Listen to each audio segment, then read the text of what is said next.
Welcome to another episode of Stockport Grammar School Talks Sport. Today's guest is Wilmslow born and bred. He was a decent schoolboy athlete across a broad range of sports, including athletics, football, rugby and cricket. His early days of football started at the greatest football club in the world, Manchester United. He then developed and progressed at Altrincham FC, where he got his big move to Sunderland, making his debut in the Premier League. That took him on a journey to then go and represent England under 21s, having a fantastic debut that day. And today he's plying his trade at Middlesbrough under Neil Warnock. If that wasn't enough, he's an A-star student at GCSE level, A-level, and has a first-class degree in economics from Durham University. So welcome. It's a great pleasure to welcome Duncan Watmore. How are you doing? Thanks. That was a nice introduction. Made me sound all right. Yeah, no, definitely. Top stuff. Well, brilliant. Thanks for joining us. We'll kick off then with the first question then, Dunk, is just if you want to talk a little bit about your journey from school days to where you are today. Yeah, so I started as very young, actually. I think I was 6 or 7 when Man United Academy picked me up, and I spent the best part of 6 years there. And that's obviously when I thought I was going to be a footballer and everything that comes with that. And then I was obviously got a really bad call at 12 years old when I was getting told I got released, which for any 12-year-old that wants to be a footballer, it's very hard to take. And so I remember for a few months I was just a bit fed up of football, a bit disillusioned with it, and I just a bit gutted. So I, as you said, I tried other sports. I started doing more rugby and cricket and athletics, and I still played school football, but I just enjoyed it as opposed to thinking I was going to be a footballer. And then after a few years of school football and Sunday league football, I got picked up by Altrincham's youth team, which obviously fed into the Altrincham that is in the North Conference. Mm-hmm. I did well enough for a couple of months training with the first team at the North Conference, Altrincham, to start getting a couple of appearances. And then it was kind of very, very quick from there. I had a really good year with Altrincham, really enjoyed it. Again, at this point, I didn't think I was going to necessarily be a footballer. It was just something I was enjoying, which I think there's a lot to take from that in the first place, because when you're enjoying something, I think you're naturally better and you probably commit more time to it anyway. And then I got bought by Sunderland, as you said.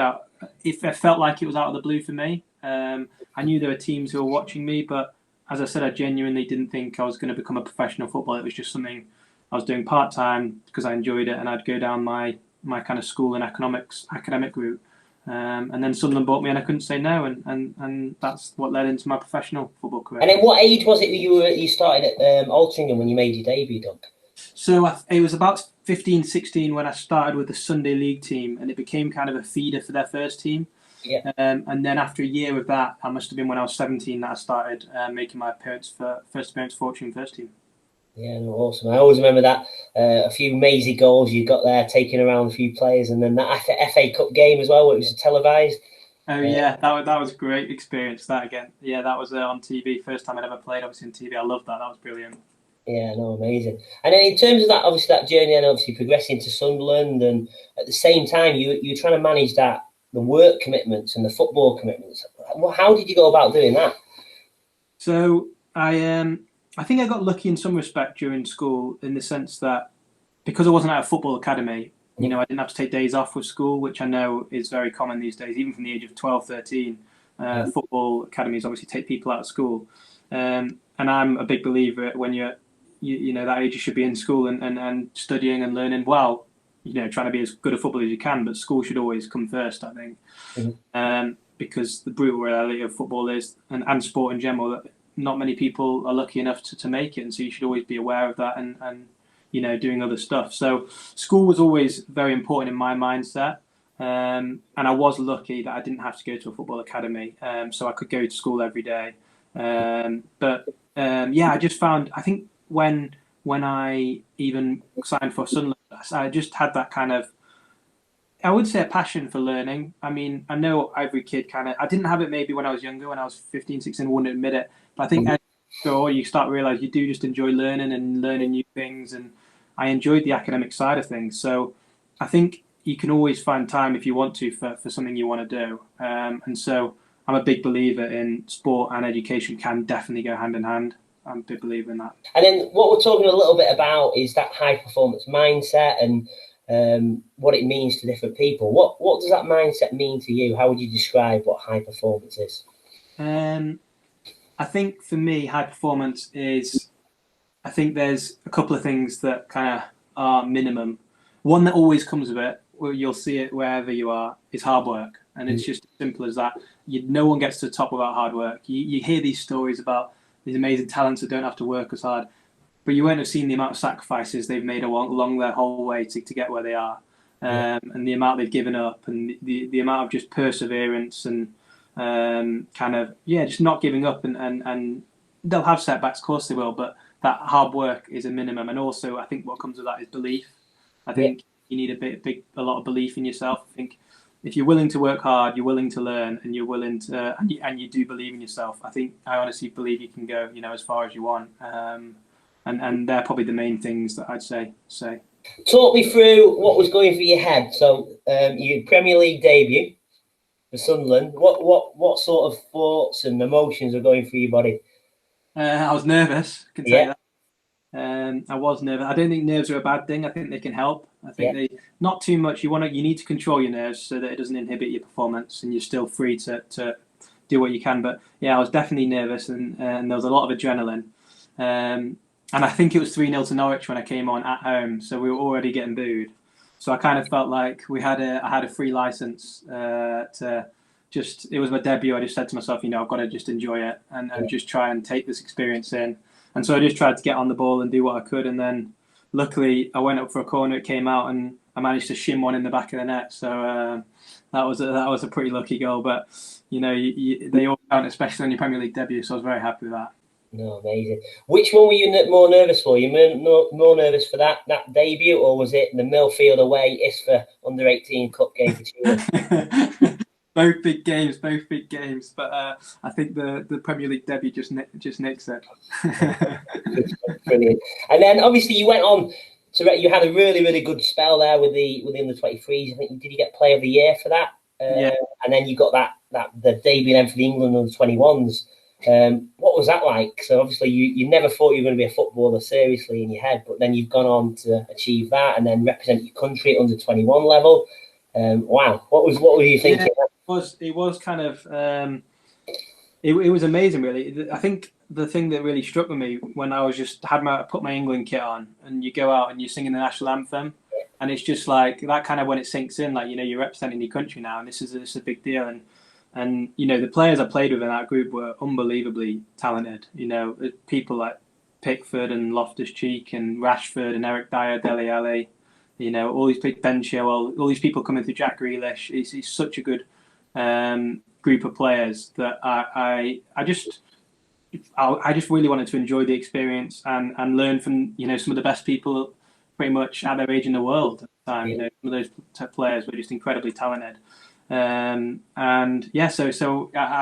was obviously something that I never thought would happen, but when it did, I felt a big sense of pride, I have to say. And then on your journey from when you got released, I guess, from Man United to a couple of injuries you've had setbacks. How did you manage those setbacks? And in terms of your mindset, what was going through your mind after those couple of instances, I guess? It was tough. I think what I said before about one of the key ingredients to kind of in elite sport, I think perseverance is one of them. Yeah. I think you're going to have so many ups and downs. As life is in general, but I found particularly in football, it's a roller coaster. It is. It's 1 week you're the best player, the next week you're not. 1 week your team's amazing, then you're not, and you're out of the game for a year because of one bad tackle or whatever. And it's just everything's so quick. Yeah. The key I found is it's not easy to achieve, but you've got to stay as level-headed as you possibly can. Yeah. So whenever you're feeling like you've scored on your debut and you've done this amazing thing, by all means enjoy it, but don't let yourself go up there. Just stay steady. And that's not saying you're not experiencing the joy, because you are. All you're doing is you're feeling it and you're proud of yourself, but you're keeping yourself in check so that when you do get there, you can also stay above that rather than going down with it.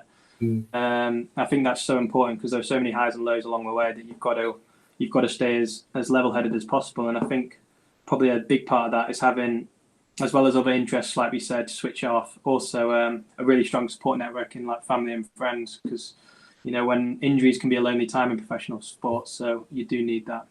Yeah, no, definitely. And in terms of injuries, because obviously you got one setback and then got another setback, and now you're back to the best Duncan Watmore. What was going through your head? Because a couple of lads on the call here, they've had some real bad knee injuries, and what did you do to come back from them? So I'll be honest, I did get a couple of doubts here and there. I think everyone always does. That's natural. You do, how am I going to get back and all this? But you've just got to kind of work through those doubts and just keep. My key was just trust the experts, and my key was whatever the physio said or whatever the sports scientist said or whoever's giving you advice. If it's someone who knows what they're talking about, just trust it and trust your own body. And if you do what you're asked to do, basically, if you're told to go and do a legs exercise or something, don't just forget it one day, because these things do add up. Coming back from injuries, I think you do have to put the work in. There's no secret best to getting back. You just have to do a lot of hard grind and have patience as well. And that would be probably my main advice, is to make sure you do the work that you're meant to be doing and just stay patient and as positive as you can, which I know is hard at times. Yeah, no, definitely. And then obviously your journey's, for me, is still a long, long way to go, and you've had many accomplishments. At present, what sticks out that you're most proud of, and why? I'd say obviously representing England's definitely up there with the I feel, but also I'd probably say taking a bigger picture is the fact I'm back in the Championship and playing right now. Because of everything I've gone through and all the injuries, there were times I genuinely didn't think, I'd be playing football again and I'd ever get back here. So I'd say, even though it's not like one set achievement, just a general kind of perseverance to get back here, and I've been lucky along the way as well, and so I feel very grateful for being back playing and playing at a standard that I'm really enjoying. So that's probably my greatest achievement in my eyes, just getting back to playing like this. No, definitely. And that all comes down from you as well, that hard work, that persistence, that mindset. Yeah. You made it happen, so just keep going. And then in terms, obviously, Duncan Watmore, for me, I feel there's so much more to give. And one day you will be back in that Premier League with Manchester United. What is the dream for you? I've kind of changed in my mindset over the years. Yeah. If you'd asked me a few years ago and I'd been out of the Prem, I'd say, I need to get back to the Prem. That's all I need.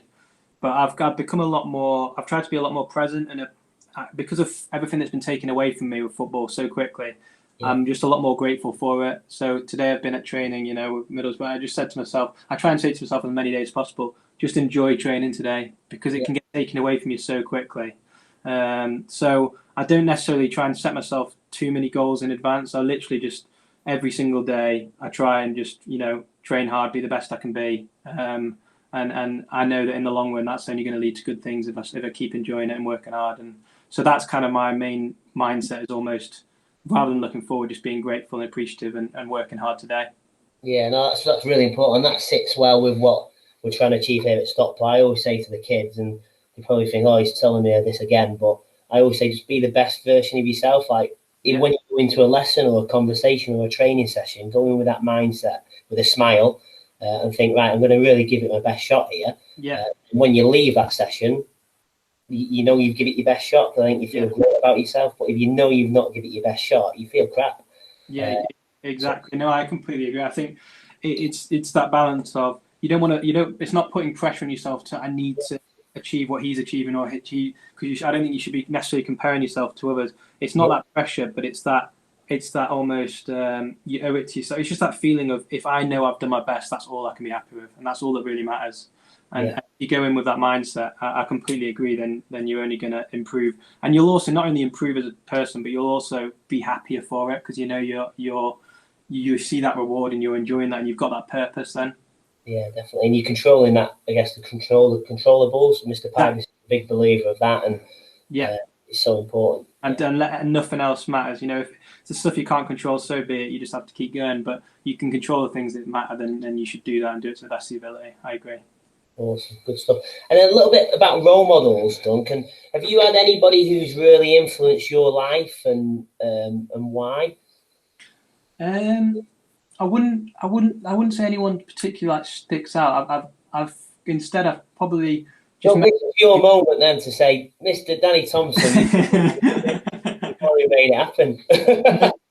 But I am a big believer in along the way, everyone plays a part in your development, and I do actually believe that like everyone I met at school, like yourself and Mr. Upton, whoever it would be, played a part in my development as a footballer, but also as a person. My teachers, and it sounds like a cliche that, but I do think you pick up things and people along the way, and everyone is always playing a part in your development and always shaping you as a human. So I've always felt that I don't think one necessarily sticks out, but I've had so many people that I've always wanted the best for me and helped me to be a better version of myself. So that's what I'd say. No, great stuff. Good. Right, we're asking this question to everybody. What are Duncan Watmore's 3 non-negotiable behaviours that he'd expect from himself, but everybody else he would come into contact with? I'd say, so I think really important is that kindness, being a good person. I think that's probably the first most important thing for me. I think you can talk about all the sporting attributes, etc., but for me, if you're not a good person, then it doesn't really matter. So I think that's the first person, is treat people, just being a kind person, and treating people with respect. And then, as I mentioned before, trying your best. Whatever situation it is, just giving your best. And that's something that you can always do. If your best isn't as good as someone else, it doesn't matter. But it's your best, so you're doing that, and I think that's what really matters. And I suppose another one is probably treating people, kindness, compassion, trying your best, and then having fun.